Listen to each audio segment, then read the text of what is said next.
Hi, folks. Welcome back to the next episode of the Dental Implant Podcast. Right.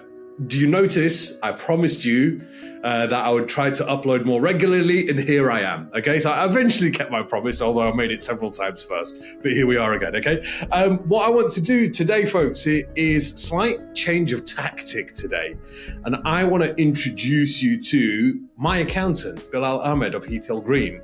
And what we're going to do today is we're going to talk about profitability in business and how to make implants profitable, because a lot of people assume that just because you do implants that you're going to be able to be profitable in business, and that's not necessarily the case.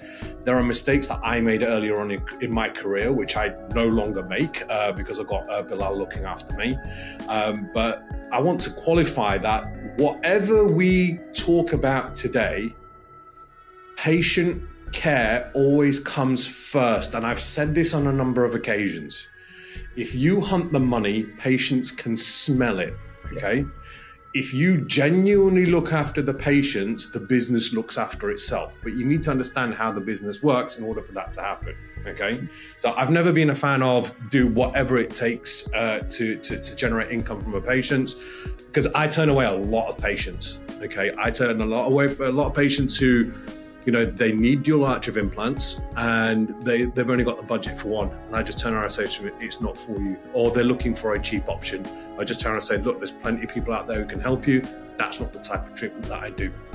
So a little bit of background about what I used to do before I introduce you to Bilal. Then Bilal will expand a little bit about himself. And if you're watching on YouTube, you'll see Bilal kind of like shaking his head as we're going through this. Because earlier on in my career, I wasn't really proactive with my accounting. So I had no idea what my profitability was. I've spoken openly that when I had my own practice, it ultimately led to my bankruptcy. And when I was getting into implants or anything, I didn't really have a business plan. It was, I want to learn this. I will throw as much money as what I need to at this. And it's been a hard struggle for me, but there are smarter ways of doing this. Okay, so Bilal, I'm sure that you hear a lot where people are just like, oh, you know what, I've just spent X amount without planning it this year. So you're like, oh, what you're doing. So Bilal, introduce yourself to those listening, and then we'll get into it. And feel free to tell me off for what I just said as well, because you know that that's not the case at the moment. No. I have a meeting with your team every single month, so that I've got a full track of what's going on in my businesses. So, and Bilal's got no problem standing around and saying to me, you want that investment? You can't do it yet. So, and I think that's, so I'll introduce myself. Hi, I'm Bilal Ahmed. I'm Chief Accountant at Heath Hill Green. That's us there. We're dental specialist accountants, but the goal for us is around the business of dentistry, because I realize I'm evangelical about this, and I think tax is a byproduct of good planning. Now, I realize I approach the conversation somewhat incorrectly, which is I seem to, oh no, tax is a byproduct. We'll come to that. And I think it puts a lot of people, not off, but I think it puts some people on tenterhooks, which is, oh, well, but am I going to pay more tax? Our strapline is we don't want you to pay a penny more than you have to, but tax is a byproduct of strategy. So if you want to pay as little tax as possible, then it has to come with effective planning. The two go hand in hand, because we've had this with clients where they've joined us after the tax year's ended. They've then proceeded to ignore us. And this is a real example where a client joined us in July, so 3 months after the tax year had ended. Tax year ends on the 5th of April. He then joined us in, I think it was August or July, and then proceeded to ignore us until about December. We get to the tax return, but he's had a phenomenal year. We give him a number that he's not happy with, and he was really, really unhappy. He said, look, really, I joined you guys for strategic guidance, and I'm not happy with the service. I'm not happy with the number. And, you know, if you feel that way, it's valid, and we want to discuss that. So there's two things there. One is, if you join me after the tax year's ended, there's nothing I can do. In that, it's akin to asking for a filling once the tooth has been extracted. It's gone. The tax year's done. But also, if you want strategic guidance, you have to respond to us. Like, you've got to be talking to us. We can't get to the point where your submission is due in a couple of weeks and then see what you can do, because that's now tax avoidance. That's illegal. We never want to get anywhere near that. So with effective tax planning around a strategy, around a framework, that's what we espouse. That's what we're built around. Is we want to be speaking to you regularly. We want to understand what your objectives are. but short, medium, and long. So short term, I would define as anything in the next 12 months. Medium is anything between sort of a year and 3 or 4 years, and then beyond that is that there's a long term objective. So just give you an idea of something like that is, I want to be able to put 20 grand a year into my pension. That's a very short term objective. That's something we can work with. The medium term objective would be, Bilal, I'm looking to move home. This is the type of house we're looking for. These are the costs associated to do that. So, and I'm going to need 50 grand for stamp duty. I'm going to move in costs. I'm going to need to put carpets in the new house. And that's a medium-term objective. And a longer-term objective might be, I want to start investing in property for my kids, or I want to start investing so that I can reduce my dental income and start taking investment income, or I want to start investing now because by the time I get to 50, I want to retire. And all three of those objectives are completely valid. And it's really all about effective planning. So to give you an idea of what that looks like, we had a conversation with a client who said, Bilal, I want to start investing in property. Fantastic. So we sat down and we did a full planning exercise. We looked at his personal spend. How much money does it cost him to be him? And we worked out that he needed about 4 grand a month after all taxes, and that's him sorted. So about 50 grand a year. Well, we worked out he makes about 100 grand. So it was just shy of 100 grand. So he makes about 90 grand. And don't quote me on any of these numbers here because I'm got it in front of me, but I'll give you sort of ballparks. But if you make about £90,000, you're looking at about £30,000 worth of deductions. So if you make 90, you pay 30 grand in tax, national insurance, and student loan contributions, leaves you with 60. You need 50 to live. You've got 10k left over. How are you going to invest in property with 10k? You're not, are you? So we then reverse engineer that number that says, well, can we do anything with that 50k that you need to live your life on? So one of the things we looked at was his trading status. So we worked out by operating by a limited company, you could save a few quid in tax. So we built some back there. The other thing was, of his personal spend, he's got 2 cars in his own name that we looked at. Well, if he got electric cars through the business, he could claim as an expense and then reduces his tax base further, but also reduces how much he needs personally. Because when you take out car payments, insurance, maintenance, servicing, all of that stuff, that gives you back quite a bit of money. So you no longer need 50k, you need about 40 something k. And we've reduced your tax and we've reduced everything else. So we've got to the point now we started off with about 10k buffer, we've got about 18k buffer now. Still not enough to invest in property. So now we have to look at the top line number that says, well, if you now want to start investing in property, you now need to increase your income from 90k to 120k. Because once you've paid all the associated taxes, you may now be left with 30k. Does 30k get you the type of property you want to buy? No. Fine. What's the objective here? Is it to buy one a year? Is it to buy one every couple of years? Is it to be left with 3? I've got 3 kids. My long-term objective is I want to leave a property to each one of my children. That doesn't have to happen next year. Doesn't have to happen over the next 5. It's just a strategy that I've got in place that says, as and when business dictates I've got the surplus cash flow, then I'll do that. So that's now effective tax planning backwards, because we've started with an objective.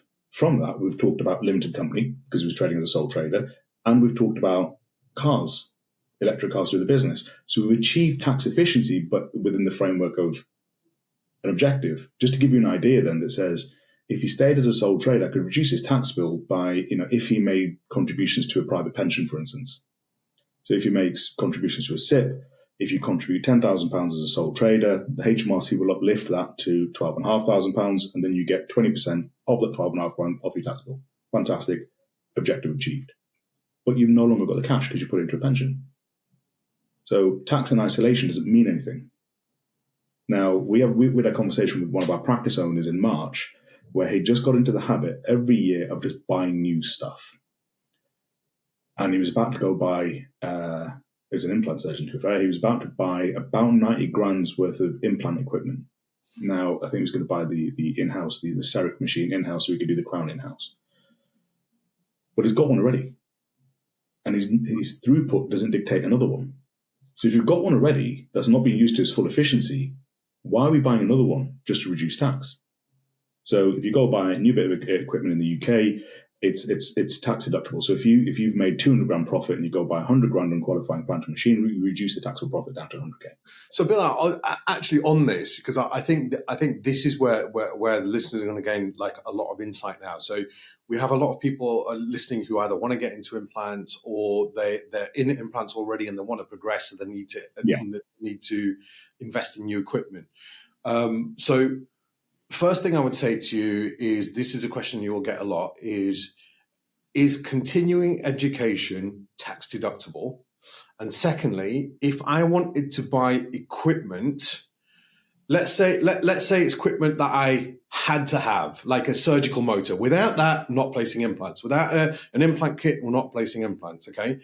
How do you formulate that strategy? When do you decide I have to finance this? I can put it through the business? Because a lot of people who are starting off there earlier on in their careers, they may not build up their business as much. So what's the strategy there? So question one, continuing education, and whether that's tax deductible, particularly a diploma or an MSc, because I hear this a lot, okay? And then the second aspect is, how do you plan your equipment? And what conversations should you be having with your accountant to make sure that this is being done properly, so you don't get any horrible surprises a year down the line? Awesome. So let's go through those in order then. So the first is around continuing personal development, or CPD, or further education. So the definition in the UK for what is tax deductible is anything that's enhancing an existing skill is tax deductible. So if you currently have a skill set, so if you're a brand new dentist who's fresh out of foundation year and wanting to maybe go down the rabbit hole of implants, would be, do you have the theoretical knowledge and skill today to place the implant? Well, the short answer is yes, because dental school would have taught you that. Do you have the confidence to place an implant at the level you want? Well, the answer is no. So you need to enhance the skill set that you have in order to place the implant. So that then becomes tax deductible. With something like an MSc specifically, it's really module dependent. So it depends on the module. If you're going to go for a diploma or an MSc, whatever qualification you're going down the path of, you have to evaluate on a module by module basis that says, do each of those modules meet that definition of enhancing a new skill? So enhancing existing skill. Because as long as that does, then it's fine to do so. You can approach accountants like us to give you an indemnified answer. It might cost you a few quid, but it saves you having to spend 30 quid and realizing 30 grand and realizing you couldn't claim as a tax deductible expense. Conversely, if you're going to go on a taster course to find out whether it's the right thing for you, then yeah, it's tax deductible because you're dipping your toe into the water of a skill set you already have. Where that definition sort of extends a bit further is, if you're going to go learn how to trade crypto and become one of those finance gurus, no, it's got nothing to do with your scope of practice. It's got nothing to do with the work that you're doing. It's got nothing to do with anything. Therefore, that course would not be tax deductible. So even if it's got a tedious link, i.e., I am director of a limited company, I'm responsible for making sure that the company's assets are completely utilized. Therefore, I want to go on a crypto course. No, not tax deductible. Does not matter. So just to sort of add to that then, is we have conversations with associates. So the timing of that expense is also really important. So we do something called accrual-based accounting. Accrual-based accounting is we follow the activity, not the cash. The default position in the UK for a sole trader is cash accounting, which is we just follow the cash, not the activity. That's flipping the other way. So the default position will be accrual-based accounting. What that means is, if I go pay 10 grand for a course in September that doesn't start until July next year, I can't claim that 10 grand cost in this tax year. So and that's really important for cash flow, which is, well, if you've spent 10 grand thinking you're going to reduce your tax bill by £4,200 this cycle, then it's not going to do that, because the course didn't start until July next year. It's going to reduce next year's tax. You've just sort of robbed Peter to pay Paul. Now, we get this a lot that says, same with your indemnity, for instance. If you're going to tell your indemnity that your cost has gone up, and you're in September and you've paid £4 grand for your indemnity this year because you've now started placing implants, that entire £4 grand does not become tax deductible, because as a sole trader, you'll go from September to April and then April to the following April. So you're only really getting 6 months of that as tax deductible this year, so £2 grand of that. Which is why some people then make the decision that says, well, if I'm going to do that and do it accrual-based, I'll just pay for it monthly instead, because if it doesn't cost me any more money, then I'll just pay for it monthly, and then it's always matching the correct tax year. The second thing around tools now is also depending on, it's a really good way to manage your thresholds. So if you're starting out and you're making about 50 grand a year, anything you earn as a sole trader up to £50,000 a year is taxed at 20%. If you operate by a limited company, any profits you have up to 50k are taxed at 19%. Anything over that, then taxed at 26.5%. And in the UK, as a sole trader, if you earn over 50k, you'll start paying tax at 40%. Or if you earn over 125k, you'll pay tax at 45%. As a sole trader in the UK, for anything you earn over 100k, so for everyone gets 12.5 grand tax free. However, for every £2 you earn over 100k, you start losing £1 of your personal allowance. So effectively, when you get to 125k worth of taxable income, you've lost your entire 12.5 grand tax-free allowance, which means you've effectively paid a 60% tax between 100k and 125k. Painful. But buying your equipment is a really good way to manage those thresholds. So again, any asset that's defined as tax deductible for a business is something that's wholly and exclusively for business. I need hand tools to place implants. There's no duality of purpose. I can't use those hand tools to do some carpentry on the weekend. It doesn't work. They're the wrong type of tools. So if you're then going to go spend 15 grand on new tools and equipment and machinery, well, then that would reduce your taxable profit. So you've gone from 125k to 110k, which means you get back some of your personal allowance, which means that you're not paying effective rate 60% tax. So in essence, you spending 15 grand on hand tools hasn't cost you 15 grand because you're going to lose 60% of that in tax anyway. So it actually becomes quite cheap. So timing your asset purchases is really important because you can use it effectively to manage your thresholds, which then becomes really, really quite useful. Specifically, if you've got kids, and you're doing an MSc and you're not expecting your income to be any more than about 65k. If your income's at 60k, you still qualify for tax-free childcare and child benefit, which is really important. If you're creeping over the 100k threshold, and you've got 2 kids in childcare, that could be the difference of 24 grand a year, depending on how expensive your childcare is. Because the moment you go over 100k, you then lose access to the tax-free childcare. You only get about 15 hours, I think.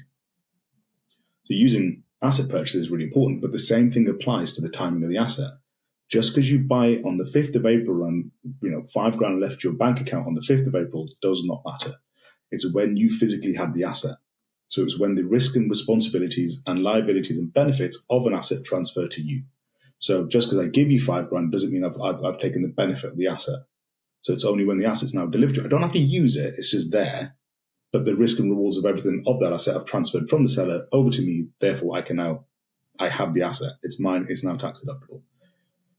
In the UK, for any brand new assets, you get 100% tax write-off for the asset, providing it's qualifying plant and machinery under annual investment allowance or capital allowances. But the same definition applies whether you apply as a limited company or a sole trader.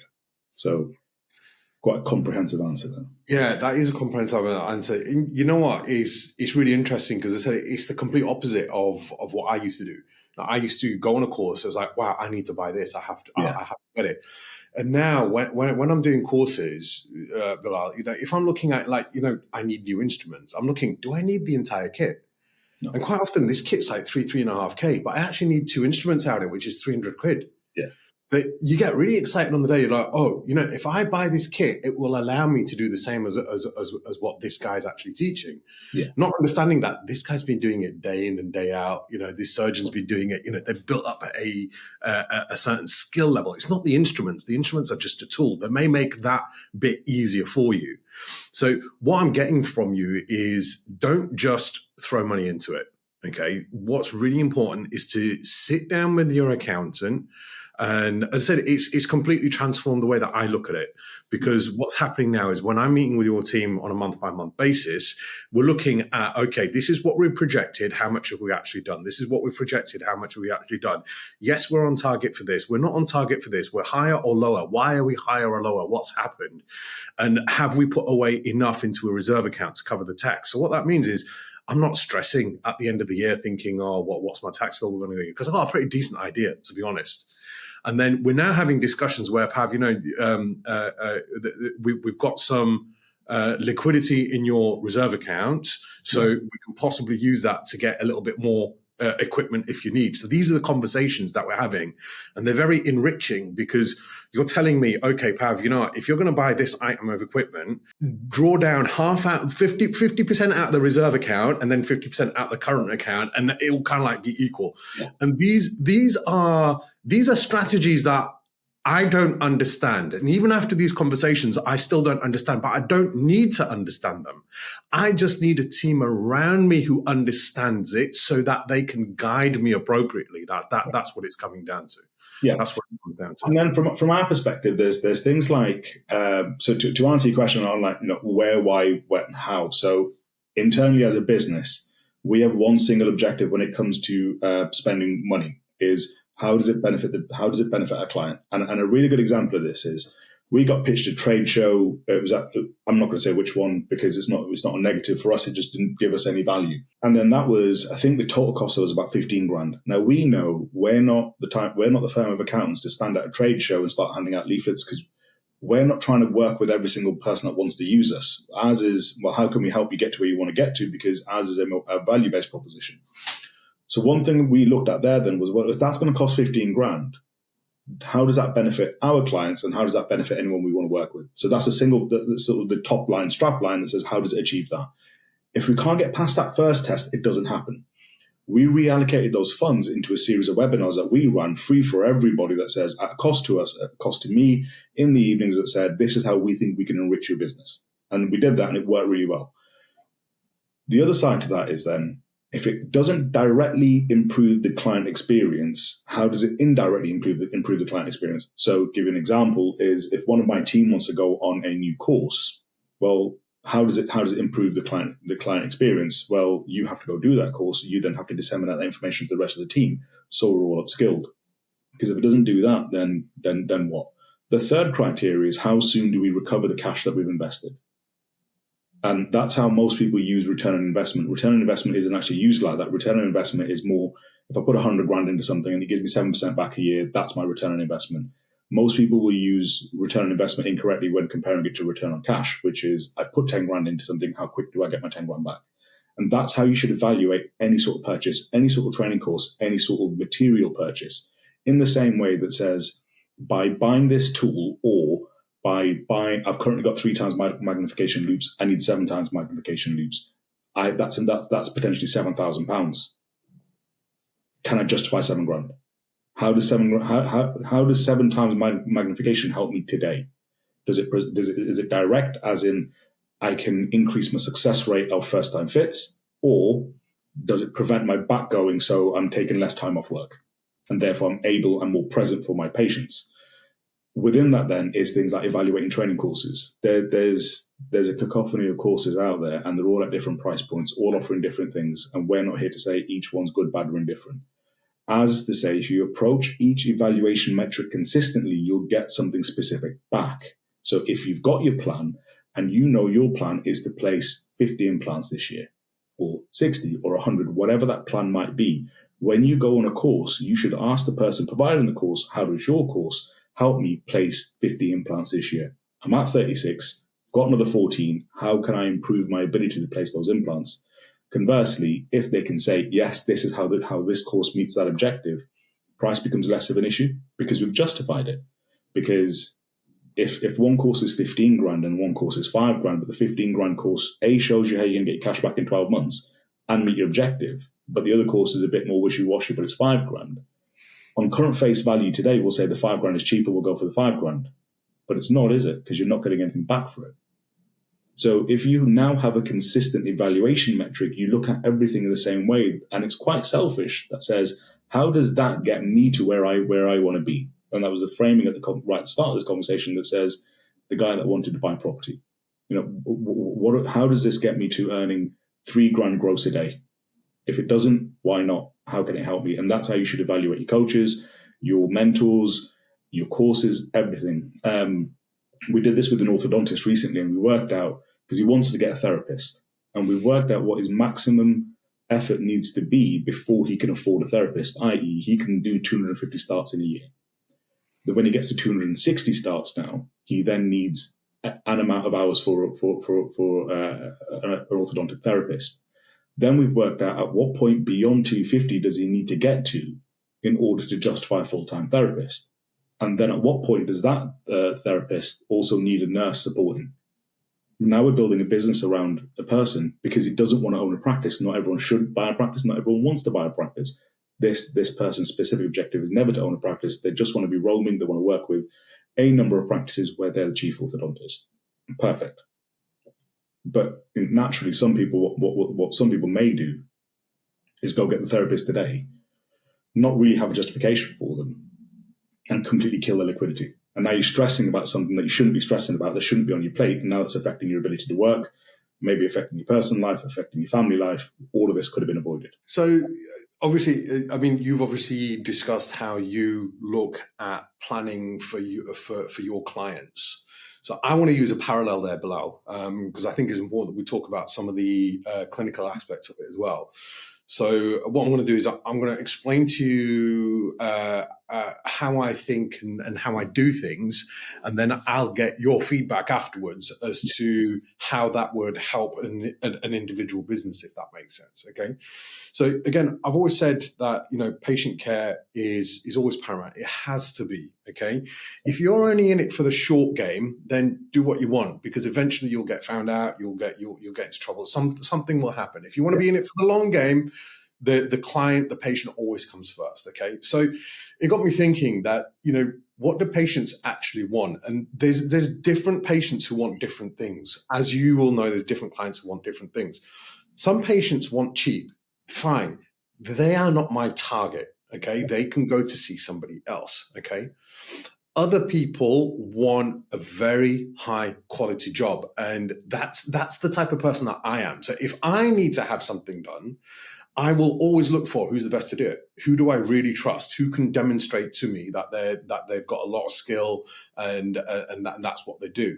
So I'm trying to attract patients like myself. Okay.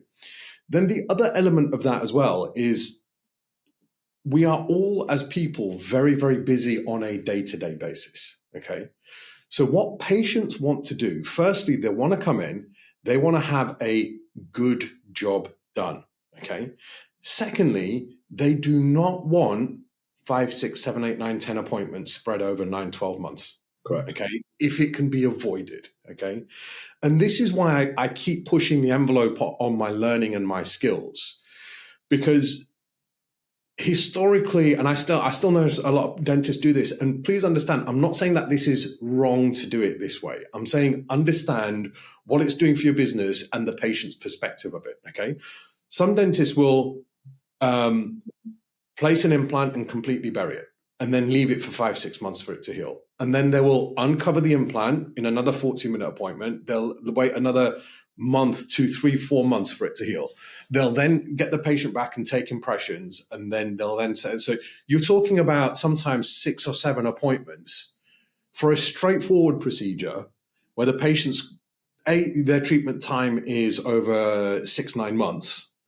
But B, it's multiple appointments as well. These are busy people who are paying your fees, and you are demanding more and more time for them to take off work, which either they have to take unpaid or as a sick day. Okay, patients don't like that. So I always thought to myself, well, how can I accelerate this process without compromising on quality? And that's been my go-to. So this is why now the processes that I do, and please understand, I'm not recommending people do this unless they learn from me, like how I do it. Because, you know, I've talked about implant decarbonization, all sorts of stuff before, and all of these things add up. Okay. In certain cases, I can deliver the implant and the definitive crown at the same visit. Okay. And in a lot of other instances, I can place the implant and scan the patient at that point. So at the next appointment, we are delivering the crown for them. Nice. So doing it in 1 or 2 visits as opposed to 4 or 5 visits. Okay. What's the clinical upside of that? The clinical upside of that is implants don't like connections on and off multiple times. There's this concept called one abutment, one time. Okay. So actually, if I can place the implant and the definitive crown at the same patient, biologically, that's better for the patient. That's why I'm saying patient always comes first. Yeah. Okay. But from a business point of view, what I'm doing is I'm magnifying my hourly rate, which for me is arguable that, okay, from a skill point of view, it's justifiable, you know. And the other thing that I can do as well is, you know, there are techniques out there, documented techniques, not just shit that I've made up off the top of my head. Okay. I'm not that smart. I just copy what other people do. Okay. I learn what other people, I'm good at copying other people. I'm not that smart. Okay. And there's so many techniques out there where you can place the implant and graft at the same time. You know, and I'm talking about immediate implant placement. So a lot of people say that, you know, if there's not enough bone, you can't place an immediate implant. It's like, I've done it thousands of times. types. There's a lot of information out there on this extent. We've discussed VST technique with Prophet El Askari a few episodes ago. But what I'm saying, Bilal, is that if we put patient or client first, figure out what they want and help them achieve it, they are then in return happy to pay for that good service. Exactly. And that, there's a nice little segue there. So what you just described is, I as an accountant do not need to understand how you do what you do. I just need to understand the steps it takes for you to do how you want to do it. Because if you can identify your overhead costs, so let's say in a 40-hour week, you have 22 hours surgical.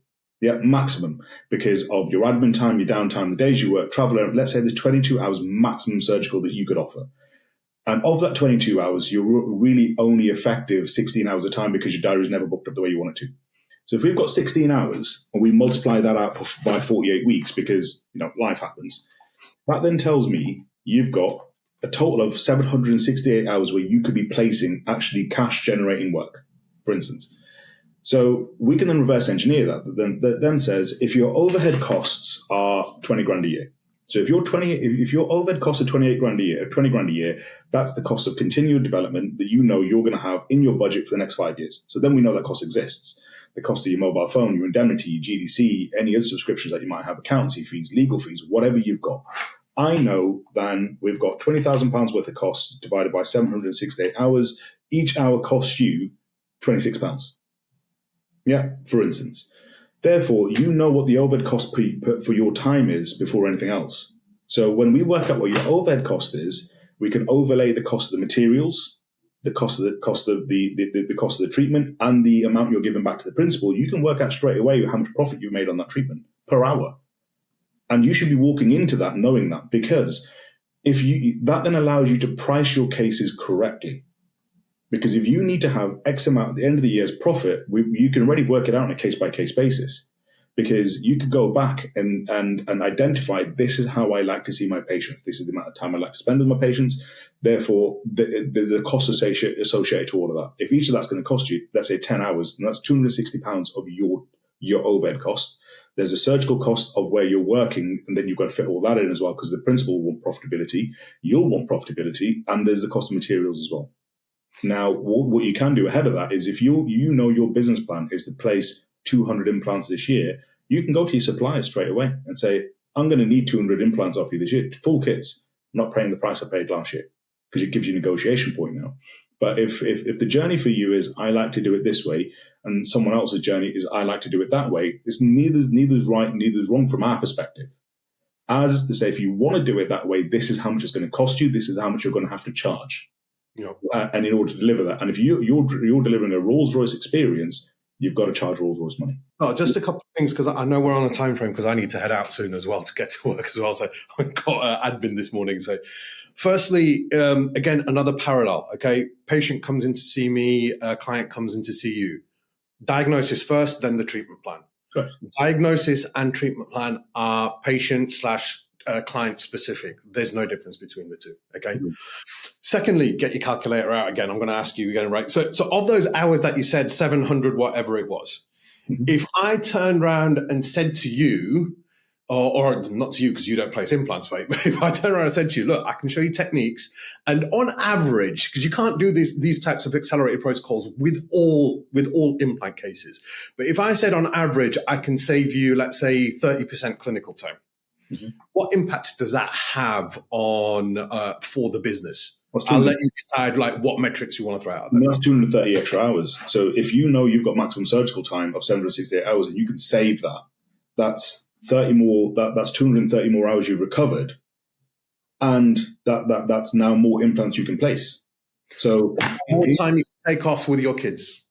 Well, I've already factored that in. So yeah. Because there's the certain definitive parameter that we will always work with, which is what are your non-negotiables. If you're currently working 6 days and we can save you 30%. Then that's more time with your kids.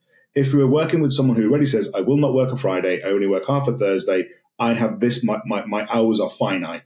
If you can then build in 30% of efficiency, that's more starts that they can have in the year, which I was talking about the orthodontist, because his is exactly that says, I do half a day Thursday admin, I never work a Friday, I've got 3.5 days to start treatments. So by having the efficiencies put in place, it means you can do more starts. And that's the way we look at it. And you're absolutely right. It's intrinsic. It's down to the individual. Whenever we work with an associate who's currently working 6 days, we tell them they're going to burn out. They're going to have a really, really, really bad time in about 18 months. It's not sustainable. So it's, what does that 30% mean to you? Well, you know what? This has been amazing, and I hope that those listening can see why I like you. Because you know what? I've had accountants before in the past where I've liked them personally, but you know, when it comes to accounting, it's just like, I don't want to know. Here's everything. Just tell me how much I need to pay, and then they come back to me with a figure. I'm like, are you sure that's right? That can't be right. I've had bad advice in the past as well, and you know, I had my fingers burnt. And it's nice working with yourself where I feel in safe hands. And, you know, obviously with our monthly meetings, I'm a lot more confident with regards to what's going on, okay? What I would say is you almost make accounting interesting to a dentist. And that's the biggest accolade I can give you. It's certainly more interesting than endo, that much I can say. So. Appreciate you. You know what? I hope those listening can see that the importance of business planning, and we've only been able to scratch the iceberg, the tip of the iceberg today, because there is so much to it. You know, Bill, I was thinking as well, you know, maybe that, you know, you and I should get together and get to and formulate some sort of mini course or you know, a 1 or 2 day event where where we can go into this in a lot more detail. You know, obviously you can cover the business side, and I'll cover part of the clinical side as well.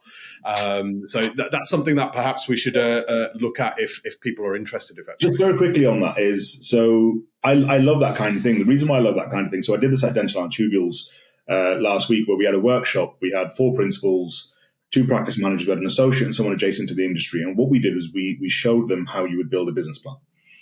And we workshopped it. And the benefit of that is if you've got 5, 6, 7, 8, 9, 10 people around the table, we've got our view of what it could look like. When you start bouncing ideas off your peers and your cohorts, you then, why am I not doing it that way? Oh, why don't I build that into my plan? Then you question, well, why are you spending that? And it comes significantly more powerful than it comes from us, because you're talking to your peers and you're not being talked at, you're talking with. The other side of it is we have no influence on that top line number, i.e., like Pab said, you know, 30% efficiency. We could never, it would be massively disingenuous for us to say, this is how you place an implant, this is how you can do it more efficiency, cut this bit out, because that's how you end up with really shitty cars. Because when the accountants get involved, you start losing cup holders. Is with people like Pav being there, then is you can then say, well, Bilal, we can't do it that way because that does not reinforce the patient journey. That does not improve the patient journey. It causes complications or add appointments later down the line. So having that workshopping experience where we can sit down in a room together and have us together for 8 to 10 hours, that would be really quite useful. I think it'd be massively productive sessions. Yeah, and you know, it's you know, helping people with their improving their clinical efficiency is what I do well. Because obviously, when you get into implants, you've got a certain baseline, but then you know, as you start to progress and you build your skills, that's when you can turn around and say, you know what, that's irrelevant. I can combine this with this. I can do this. If I do this, I'm going to go. And I'm not saying it's the right thing to do for everybody, because it is a journey. But what I'm saying is, it is possible if you have the right mindset, the right attitude, the right patient base behind you, and you're ready to learn. Then, you know, and I've said it to a lot of people, you know, where you know, like for example, I was having a conversation recently. You know, everybody's talking about photogrammetry and full arch. I know this might be a bit confusing for you, but basically, people are talking about workflows to go digital in full arch. And it's expensive, and they're like, oh, you know, they can expedite it. And I'm like, once the implants are in, I can do the restorative phase going analog, so nothing digital, just manual impressions, get everything to drop in place in 2 30-minute appointments. That's it. That's all that I need. And it's only because I've figured out over the years, well, actually, I can combine this and this and this. And it's not cutting corners. It's just being efficient with your time. And that's what it comes down to. So, yeah, we'll discuss that in a bit more detail, mate. So, Bilal, thank you so much for joining me. Really appreciate it. And thank you all for listening in. Please, folks, check out the academyofimplantexcellence.com. All the modules are on there. We're still recording. It's turning into an absolute behemoth. You can get the modules individually. You can spread the payment over 12 months, just £250 a month. If that's not accessible for you, then maybe implants isn't for you. So, Bilal, thank you so much. Take care.